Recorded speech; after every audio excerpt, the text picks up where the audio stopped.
سورہ الرحمن کا ترجمہ پیش خدمت ہے۔ سورہ الرحمن کو قرآن کی دلہن کہا جاتا ہے۔ یہ مدنی صورت ہے اور 78 آیات پر مشتمل ہے۔ بسم اللہ الرحمن الرحیم۔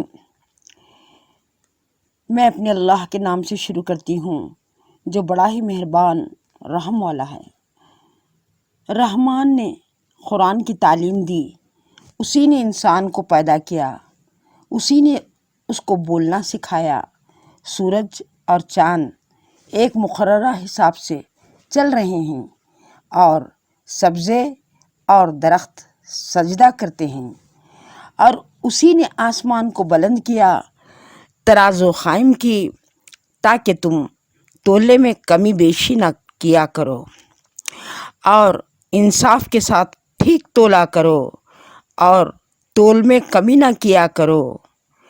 اور اسی نے خلقت کے لیے زمین بچھائی، اس میں میوے اور غلاف والی کھجوریں اور بھس کے ساتھ اناج اور خوشبودار پھول ہیں۔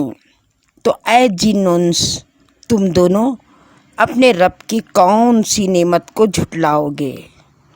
اسی نے انسان کو ٹھیکرے کی طرح کھن کھن کرتی مٹی سے بنایا اور جنات کو آگ کے شعلے سے پیدا کیا۔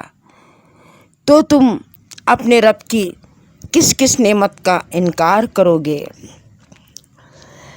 وہی دونوں مشرقوں اور مغربوں کا مالک ہے، تو تم اپنے رب کی کس کس نعمت کا انکار کرو گے؟ اسی نے دو دریا جاری کیے جو آپس میں بہتے ہیں، ان دونوں میں ایک آڑ ہے کہ اس سے آگے نہیں بڑھ سکتے، تو تم اپنے رب کی کس کس نعمت کا انکار کرو گے؟ ان دونوں دریاؤں سے موتی اور مونگے نکلتے ہیں، تو تم اپنے رب کی کس کس نعمت کا انکار کرو گے؟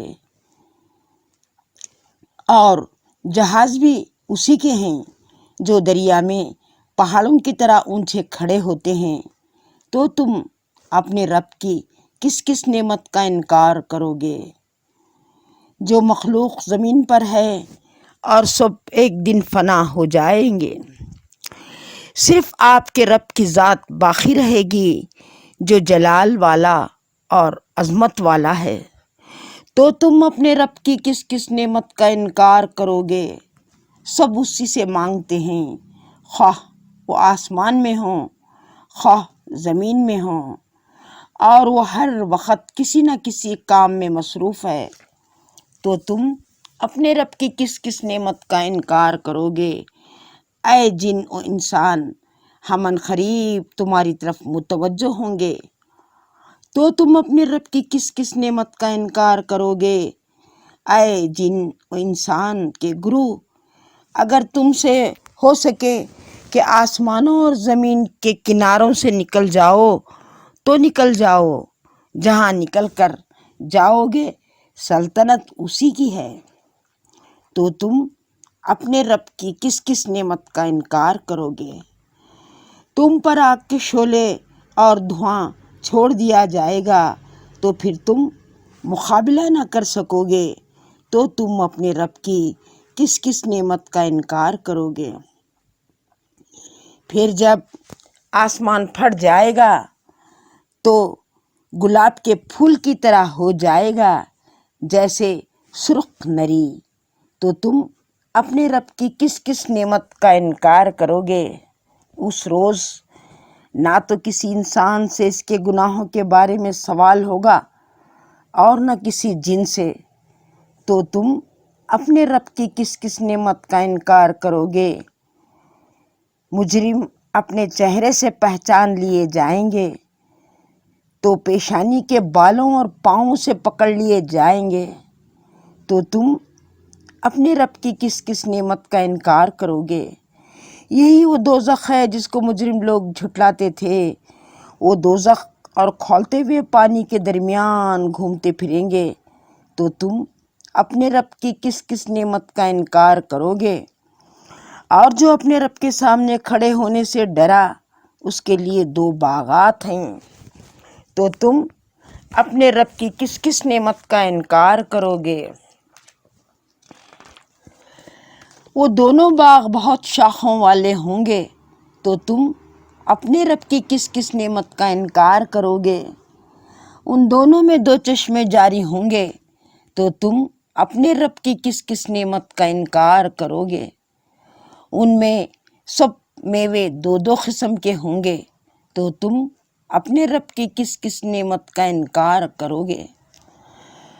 جنتی ایسے بچھونوں پر تکیہ لگائے ہوئے ہوں گے جن کے استر موٹے ریشم کے ہوں گے اور دونوں باغوں کے میوے بہت قریب ہوں گے تو تم اپنے رب کی کس کس نعمت کا انکار کرو گے؟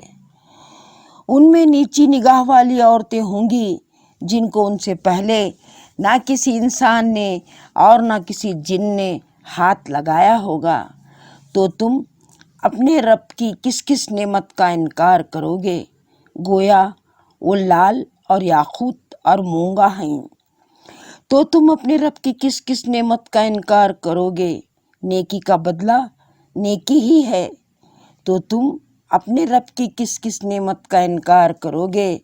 اور ان کے علاوہ 2 جنتیں اور ہیں تو تم اپنے رب کی کس کس نعمت کا انکار کرو گے؟ وہ دونوں باغ خوب گہرے سرسبز ہیں تو تم اپنے رب کی کس کس نعمت کا انکار کرو گے؟ ان میں 2 چشمے ابل رہے ہیں تو تم اپنے رب کی کس کس نعمت کا انکار کرو گے؟ ان باغوں میں میوے اور کھجوریں اور انار ہیں تو تم اپنے رب کی کس کس نعمت کا انکار کرو گے؟ ان میں خوب سیرت اور خوبصورت عورتیں ہیں تو تم اپنے رب کی کس کس نعمت کا انکار کرو گے؟ وہ حوریں ہیں خیموں میں پردہ نشین تو تم اپنے رب کی کس کس نعمت کا انکار کرو گے؟ اہل جنت سے پہلے نہ کسی انسان نے اور نہ کسی جن نے ان کو ہاتھ لگایا ہے تو تم اپنے رب کی کس کس نعمت کا انکار کرو گے؟ وہ لوگ سبز قالینوں اور نفیس مسندوں پر تکیہ لگائے بیٹھے ہیں تو تم اپنے رب کی کس کس نعمت کا انکار کرو گے؟ آئے محمد صلی اللہ علیہ وسلم، تمہارے پروردگار کا نام بڑی برکت والا ہے جو بڑے جلال اور عظمت والا ہے۔